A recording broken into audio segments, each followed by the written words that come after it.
டாக்டரை விசாரிக்கிறதுக்கு முன்னாடி முதல்ல அவங்க ஒய்ஃபை விசாரிக்கலாம்.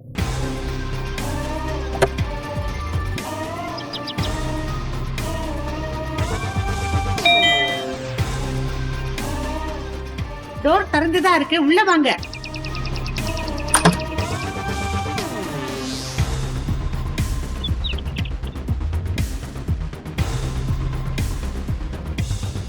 அம்மா,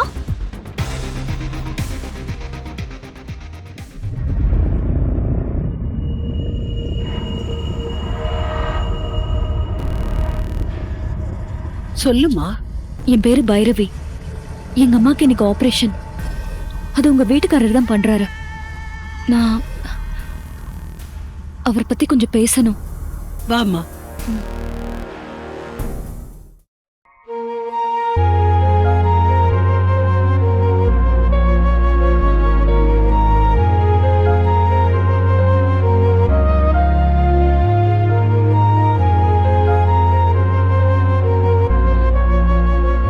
என்னது இதெல்லாம்?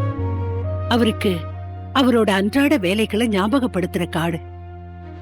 ஏன் அவருக்கு அவரோட அன்றாட வேலைகள் ஞாபகம் இருக்காதா? தினமும் பண்றதை எப்படி மறந்து போகும்? அவருக்கு சமீப காலமா ஞாபக மறதி நோய் வந்திருக்கு.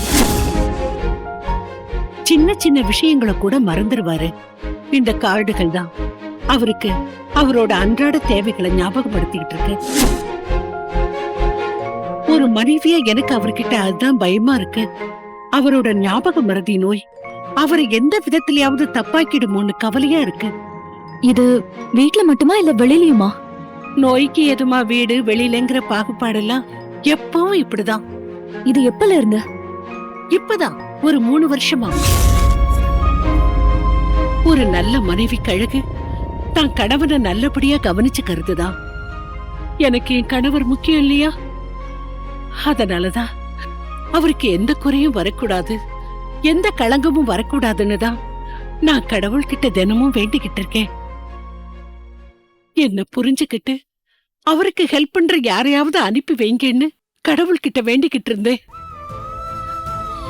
அந்த கடவுள் தான் ஒன்ன அனுப்பி வச்சிருக்காருன்னு நான் நினைக்கிறேன்.